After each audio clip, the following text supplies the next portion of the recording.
Has anybody ever tried to rate a tornado? And I would like to know why you can never get to the end of a rainbow. What's the worst disaster in Iowa? What are your top 3 movies that involve weather? Welcome to Weathered Questions, where we answer the questions on your radar. Welcome on into another episode here of Weathered Questions. Meteorologist Kaj O'Mara alongside meteorologist Jan Kaj. We're deep into season 4 now, Jan, and we're getting deeper and deeper into April now as well. We thank everybody for your interactions that you've had with us, whether it be through email or even just in person when we're out and about. So we thank you for listening. Do want to pass along this milestone. I just got it in my inbox last week. We've now surpassed 2,500 downloads.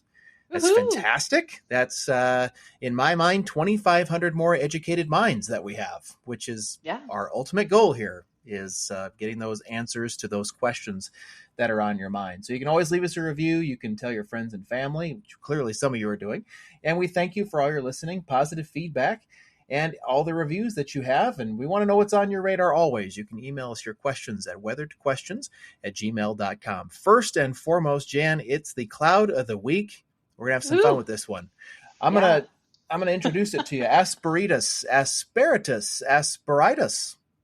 What? Yeah. Tomato, what is it? Tomato, right? Yeah. Yeah, we were having a brief conversation right before we hit the record button of, wait, you pronounce it that way, but I pronounce it this way. So this is a cloud. It's a new cloud, which maybe is part of why neither Kaj nor I know 100% what the right way is to pronounce it. I've always said asperitas or asperitas cloud. It sounds like asparagus is the way that I like to think of it. Fun fact with this cloud, though, and maybe also part of why we are struggling to pronounce it, is that the cloud itself is a relatively new cloud, but that name is also actually even newer.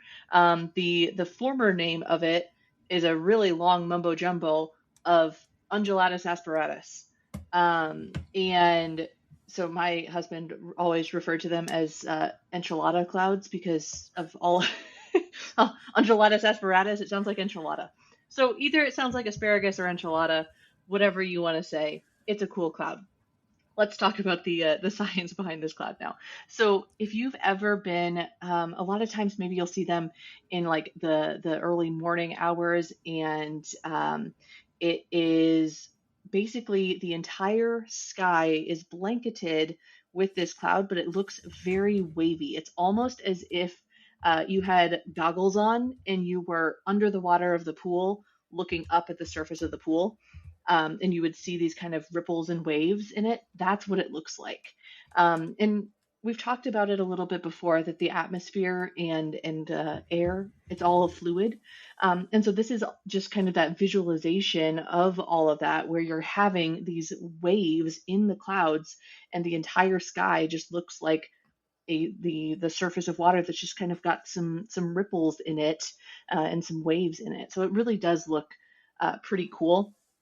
And like I said, a lot of times you'll see them kind of around, I would say, you don't actively get rain out of these clouds, but around a more moist environment.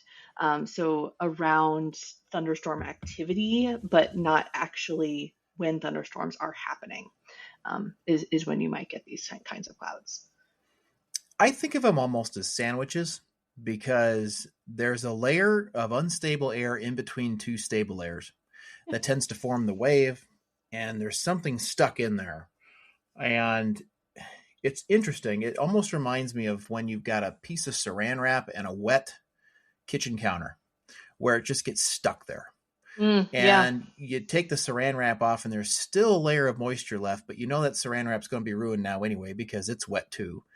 But it's just thin enough that it does that. And they're not overly common at all, but they are there. They're out there, and occasionally we see them. Very soft appearance too, which is really kind of cool. They almost look AI generated.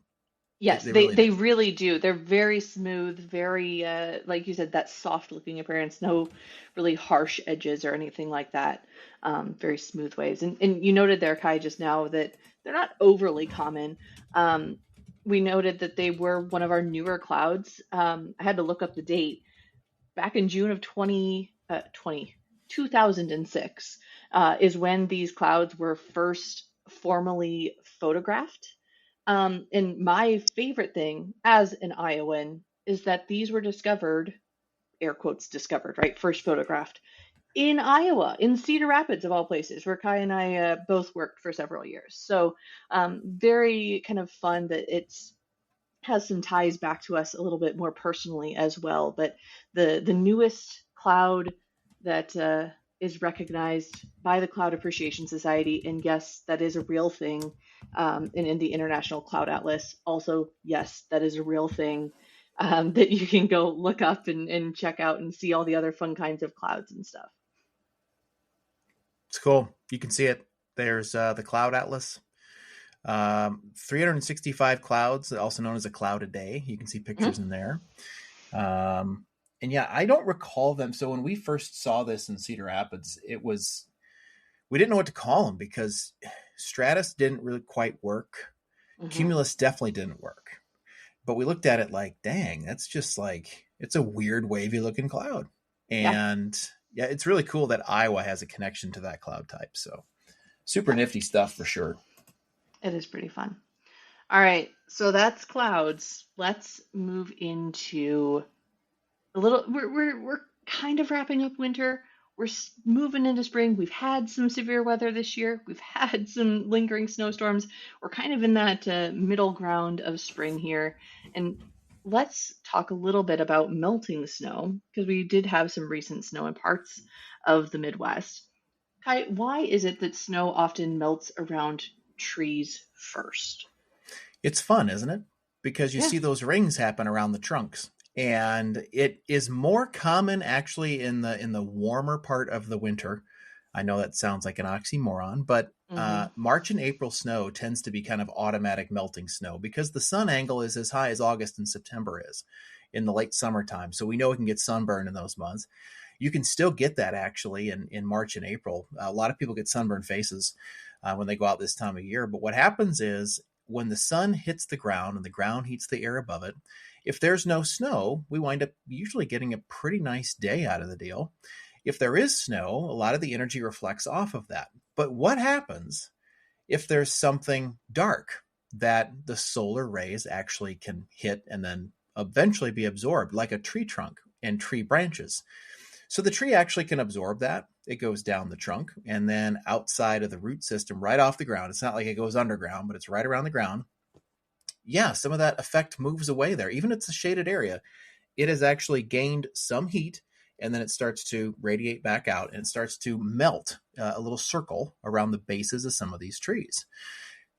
It gets a little bit of an advantage because it doesn't quite get as deep when it comes to snow accumulation under trees anyway, but you can start to see it melting in there, even despite the fact that maybe you didn't see a whole lot of sun immediately, but you still have the effect of the heat and the radiation going into the tree.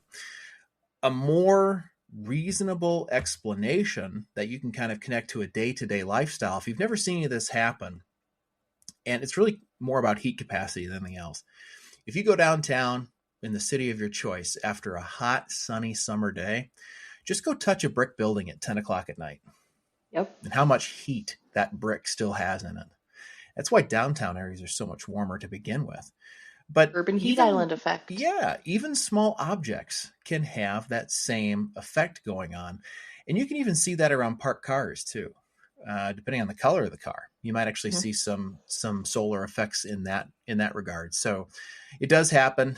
You see it on rooftops all the time. You'll see it in driveways all the time, right? We're fortunate to have a south-facing driveway. You might see it in like the electrical boxes and stuff that are in people's yards too, where they're kind of get a little distance between that and where the snow starts or ends. Yep. And if you really want to nerd out, you can do trigonometry on it, and you can figure out the angle of the sun that day as to how far the melt angle went. It's cool. We have that with our box gardens in the backyard where the sun will hit everybody that listening who's like, when am I ever going to use SOHCAHTOA in real life? Yeah. There you go. There's real world application. Yeah, absolutely. Well, and it gets us into the huge weeds of trigonometry, but I actually have to use that. I probably have to use trigonometry once a week now with winds on radar. Yeah. Because the wind on a Yeah, radar makes sense. only is measured directly across the beam. Mm-hmm. If it comes in at an angle, it doesn't quite sample all the wind, and you have to use trigonometry to get to an estimated actual value. So SOHCAHTOA, I remember it like yesterday. I still use it. It's great stuff. That's fun. That's the science behind a lot of that. When you start mentioned to see there, snow Kai, melting. You mentioned with the colors of the car, how sometimes the color matters. And I do want to touch on that a little bit because we've talked about this before, right? If you wear a black shirt versus a white shirt in the middle of summer, you are probably going to be much more uncomfortable in that black shirt. Or vice versa. If maybe you wear darker colors in the winter because you want to stay warmer, right? We know that sunlight that you will absorb more with those darker colors. So that does play into it a little bit. And tree bark, or again, those cars or electric boxes or whatever, relatively dark compared to the bright white, especially fresh new snow. So that's another thing to keep in mind. That's something we call albedo. And kind of a fun little tie-in. I don't know if our fellow weather nerds, we're recording this in early April, and so the Artemis 2 mission is happening right now. Yeah, very cool. And I've heard a lot. I've been listening into the feeds and stuff in my free time, and I've heard a lot of reference to the term albedo from the flight control and everybody talking about the surface of the moon. So again, very similar. We reference it in terms of snow versus ground cover or something like that, where snow is much more reflective than things that absorb it, like those darker colors. But they're referencing it in terms of the moon, basically those craters, those darker spots, or those former lava colored spots are going to be the lower albedo versus the brighter white of the different features of the moon is going to be that higher albedo. So they're looking at those differences in color and reflection there. So again, just a fun little tie-in right now with something weather related and talking about snow melting that also relates to things beyond our world. Yeah, and the satellite caught the Artemis launch too. That was sweet. It looked like a big puff of smoke, just boom, like that. Yep. And the rocket went up. Very cool. It's awesome. Yeah. So I don't know how many different false starts we're on for spring, because as we've recorded this, I know that there were some Easter egg activities up in Minneapolis and northern Minnesota that were awfully cold last weekend. Digging through snow to get to eggs. Yep. Digging through snow. And it has been, April's been pretty chilly. If you really kind of look at it in the northern tier of states, April has been known to be chilly here the last several years, and we're seeing it again right now. Mm-hmm. But then what happens is all of a sudden somebody sends us a picture on Facebook. And, a friend of mine, he works in television right now. He would get so riled up when somebody would say, "Hey, there's a robin. It means that it's over. It's done. We're going into spring." And this man would rant. He would slam his paper down. He'd push his chair in. And I'd say, "Dude, you just got to calm down." I said, "People just want to send you a lovely bird picture.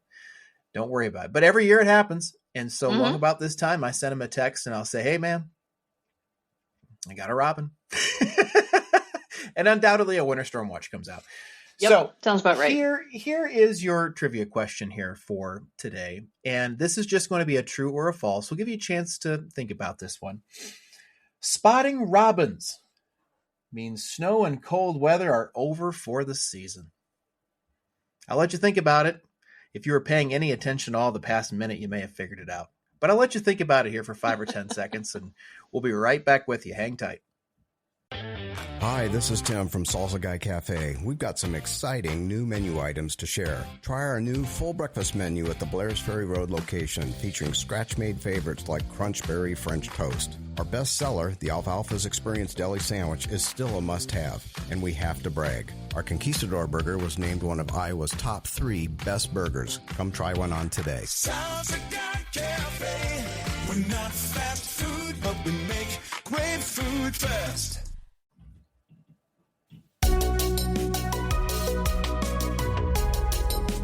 Today's trivia question. Alrighty, we're back. It's a true or false, Jan. Spotting robins means snow and cold weather are over for the season. What do you think?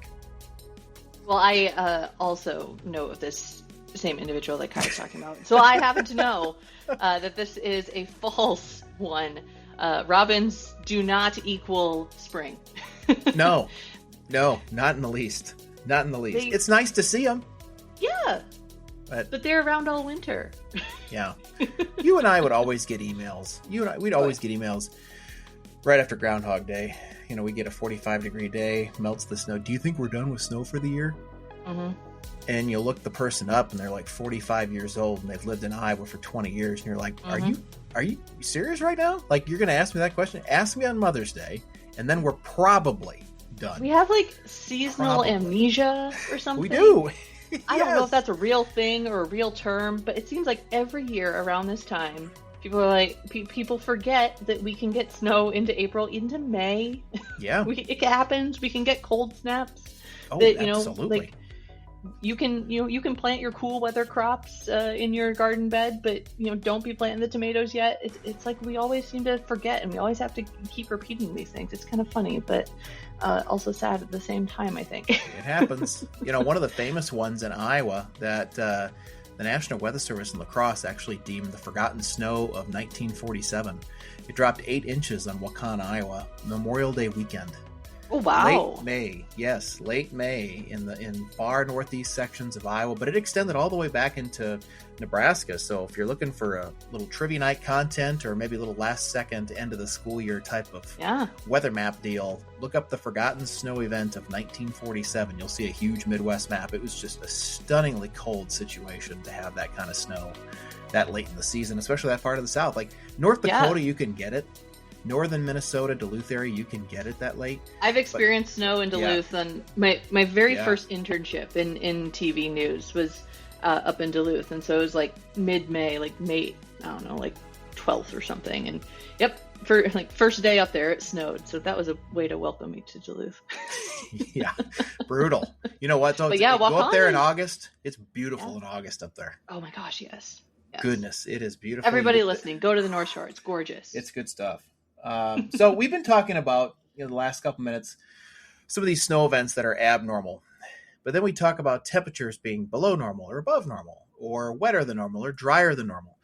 So this question was posed: what does normal even mean in terms of a weather forecast? I think this is a great question. Jan, you want to dive in first, and then I'll come in second? I would love to. So when we talk about normal as meteorologists, there's probably a couple different ways that people are using it, both trained meteorologists and also just general public. But there is actually a definition of normal, and it's a 30-year average of the climate of what has happened for the last 30 years in a given spot. So what is, air quotes, normal for Des Moines, Iowa is going to be different than for Minneapolis, Minnesota is going to be different than for St. Louis. And we know that innately. We know that I might expect snow into May in Duluth, or, I should expect warmer temperatures and being able to plant a little sooner in Kansas City. So we know that normal changes, but there are actually calculated averages, normals, that we get every few years that change over. And it's a 30-year average. So it goes back basically the last 30 years and is calculated for pretty much everything, for temperatures, for precipitation amounts. And so when we have, a snow event that comes into April or May or something, we can look back and say, well, is this normal? Is what do we normally get for snow in April? And so it's not based on the last 100 years or something. It's based on the most recent climate. And the reason that we do that 30-year average, is because we know that the world changes, the climate changes over time. And so that helps us base things off of what is most recent and most comparable to what we have going on now. So we're not saying that, it's not normal to get snow in this month versus that month or something like that. as a 200-year record. We're saying that over the last 30 years, which is comparing things closest to what we're experiencing right now. Yep. It offers some context. It offers some context as to what's been going on. Now, we know that the climate change debate is out there, and it's a super hot topic all the time. It seems like a lot of weather events get that headline, and whether it's right or wrong, I work in a sea of data right now. So all I do is give you data. So I'm going to give you some data, and then I'm going to put it into context as to what we know and what we don't know. So paleoclimatology is the study of historical climate, but you're going way back, and you're doing ice cores and fossilized stuff. And you're not saying the high was 72 on that day. What you're trying to delineate is, was it an ice age? Was it not? What was the sediment like? Was it icy in the area? What was the concentrations maybe of CO2 trapped in that ice core? So here's a little food for thought. If the Earth is in fact 4.5 billion years old, as it claims to be, then 250 years of weather data is approximately 5.5 times 10 to the negative 6th %. To put this into everyday terms, this is you going to the doctor's office for a checkup. You park your car and you start your stopwatch. You walk from your car to the front door of the clinic. That's how much of a record your doctor has to go off of. If you're going to make a future prediction, do you think any doctor in the world licensed would say, all right, your blood pressure was 110 over 75 in the outside of your car, and you got to my front door and it was still that? So what are we going to do with that data? It's hard to tell. It's hard to tell. So we know things have shifted, but the reason why the normals exist is to at least put some context behind it. It allows us not ideally to have an outdoor wedding in Wisconsin in April, right? Yeah, would not advise. That's what it allows. It would not be good advice. No.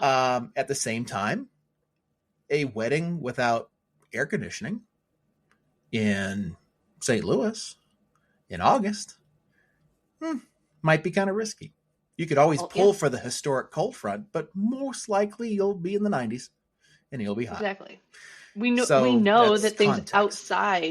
outside of that normal happen. We know that, right? Like you said, that August cold front or that warm burst in April. We can get those, but it's not what is typical of that either climate, that area, whatever. And there are different ways to do climate and weather coverage as well. And I was always extremely careful. I think you were as well, because we would run off of similar data sets and graphical sets. It's the coldest day on record. It's the warmest day on record. It's the wettest day on record. That's factual, indisputable evidence. Is it the wettest day we've ever had? Don't know. Is it the hottest day we've ever had? On record. Don't know. Yeah. What's my period of record? Nobody can dispute those facts. But once you get outside of that and say, it's the coldest we've ever had. Really? Were you around a billion years ago? Because I wasn't. So I get it. I get the skeptical viewpoints that are out there, and it's just all about the data. But it's really just the 30 years, as you correctly stated, is just a context around what it's been doing. That's why, again, sometimes we plan the NASCAR circuit is based in various cities at various times to hopefully avoid snowfall. You don't see the NASCAR guys going up to Brooklyn, Michigan in March. Why? Because it snows there in March. Yeah. You see them going to Daytona in February. You see them going to Texas, kind of in the cooler parts of the year. That's the reason why, is because their climate should support outdoor events and activities. So that's a great question, by the way. And it could go on and on and on and on for days, actually. Yeah. I will add 2 more points because we could go on and on and on. Okay, right? Go for it. One thing to note, normal is not the same as average. Kai kind of alluded to that a little bit, right? That period of record, that entirety of everything that we have. We can say the average temperature for Des Moines, Iowa on May 1st is this. And that would be, you know, we can say something based off of the entirety of our period of record, as far back as our records go, versus that climate normal. So there are two differences there, and that might be sometimes why you see differing numbers, depending on how, if people are using that normal versus that average. And then the other side of that is that those normals do change because they go back 30 years and time keeps marching on. Correct me if I think it's 10 years. Is it 10 years or 5 years? I think it's 10. For the new every normals? 10 years. Yeah. Yep, it's every 10. It's every 10. So Okay. we'll get a new set. Oh my 2030. gosh, 4 years. We'll get a new set in 4 years. Yeah. Oh gosh. All right. And That's good enough. And yeah. So we'll probably get a lot of interesting data coming in there with the new normals and seeing how things have changed since that last set of normals. So, Yeah. Yeah. Just wanted to Biggest throw thing- those two bits in. Yeah, but yeah, you're right. About every 10 years. And then sometimes they run on different normal sets too. So like if you're doing, housing construction based on 1990s code or something, you can go Yeah. back and you can look back at that. I don't know why you'd be doing that if you're building a new home, but I don't have builders codes or engineering or anything like that. But yeah, those We'll old get an numbers engineer are on here there. at some point, and we can ask him all about it. We got a couple engineering friends that we could bring on. That would actually be a really interesting episode. If you would have engineering questions, send them our way. We'll start building out a repertoire, and we'll We get can at somebody least, on. yeah, we can at least have an engineer on with us and we can discuss them all at once. That'd be fun. Yeah, that'd be awesome. Super good. Well, with that, we are out of time for today. So thank you guys for listening again, spending another 26 minutes of your precious time with us, and learning a little bit more about the weather with us. We love doing this. We love getting to talk with you, and your questions help us do that. So please keep sending them in, weatheredquestions@gmail.com. Join in on the conversation. Let us know what's on your radar. Until next week, stay safe.